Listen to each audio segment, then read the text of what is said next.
Okay, so I got a battle against RagingDelibird today, and he actually watches my videos as well as PMP's stuff, so it's pretty likely that he'll actually see this battle at some point.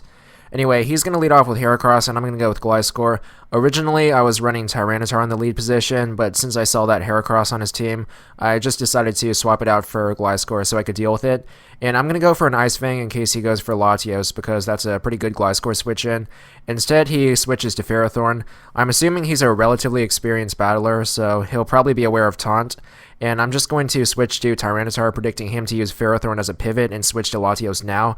But he actually is going to set up a Leech Seed on my switch, so tells me a couple things. First of all, he's not aware of Taunt, and second, it's not really that bad of a switch for me because I do have Fire Blast, which will be able to take out Ferrothorn next turn.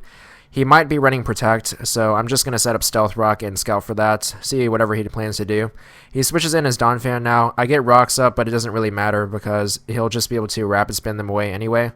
And I could stay in an Ice Beam because I am running that on this moveset, but I don't really want to risk the Earthquake right now, so I'm just going to switch into Rotom, which is a really good Donphan switch in. And he actually predicts the switch and goes for Rapid Spin, so I actually could have stayed in with Ice Beam and done a pretty good amount of damage, but still, it really wasn't worth the risk. I'll deal with that later.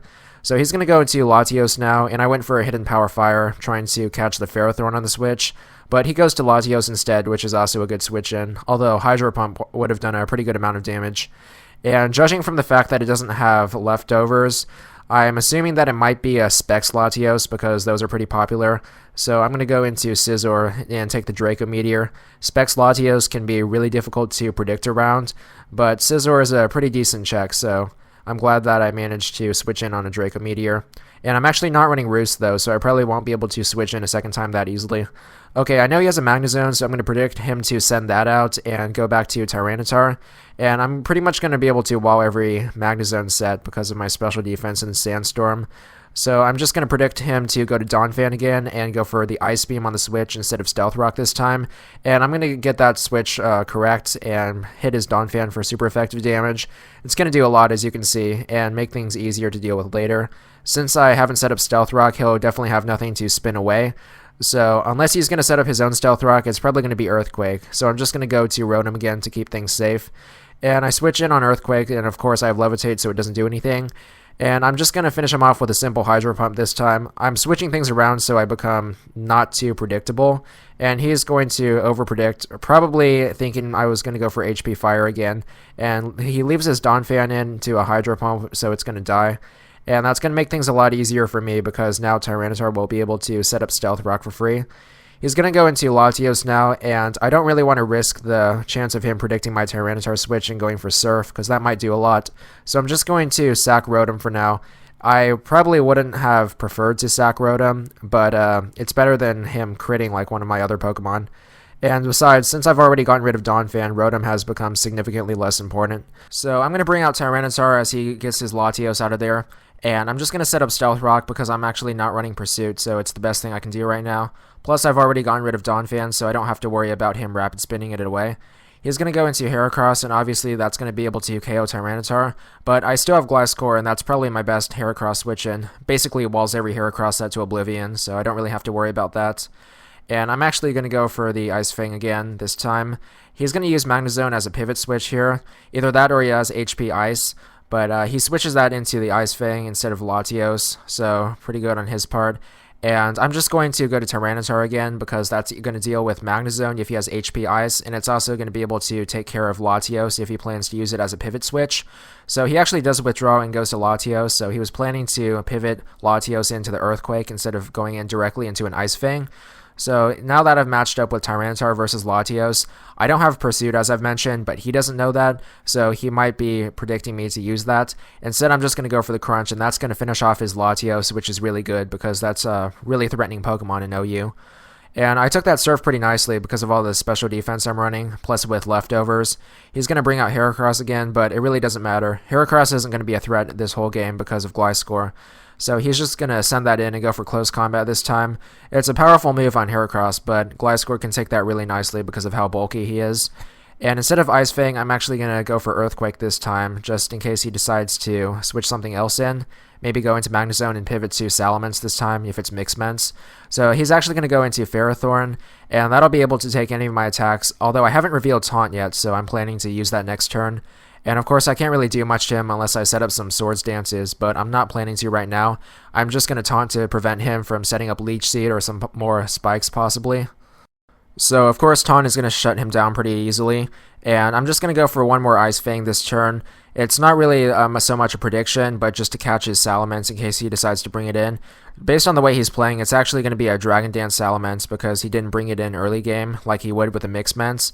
But at the time, I just didn't want to risk anything, so I decided to just do that, kind of like insurance. And I'm going to bring in Scizor now on the Power Whip, so I'm going to be able to set up pretty easily on Ferrothorn.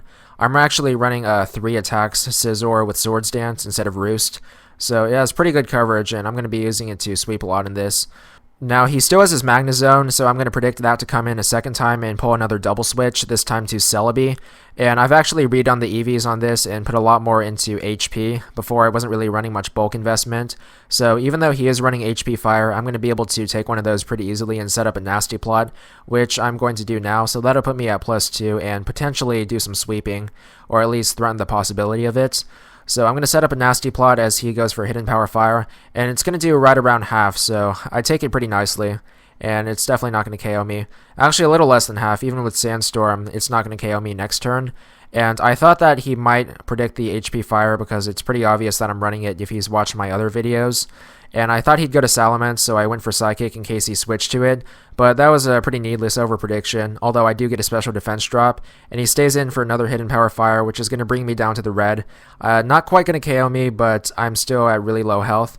But I'm going to make use of that special defense drop now by finishing him off with Giga Drain. And that's going to recover a pretty decent amount of my health. And plus, since I'm at +2 with the Nasty Plot and I've gotten that special defense drop, it's going to be able to KO him pretty easily. So yeah, that puts me back in yellow, and it's a pretty good amount of health as well. Celebi is not going to sweep like he did last battle, but he still did his part in this, although that Psychic for Salamence was a needless over-prediction. So he's going to go into Heracross. It's probably Scarfed, actually, so I can't really take that Mega Horn because it's quite effective against Celebi.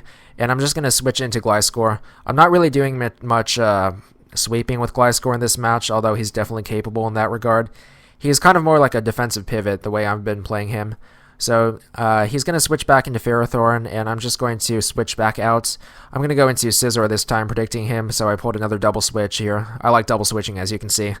So I'm just going to set up a Swords Dance as he goes for Leech Seed, and since I've gotten rid of his Magnezone, I'm pretty safe to sweep now, or set up at least. So he's going to Leech Seed as I get off the first Swords Dance. Both of his remaining Pokemon, Salamence and Heracross, are pretty vulnerable to Bullet Punch, so I'm just going to keep setting up because Ferrothorn can't do much to me, and if he decides to send one of the others in with Stealth Rock damage, I should be able to KO it with Bullet Punch anyway.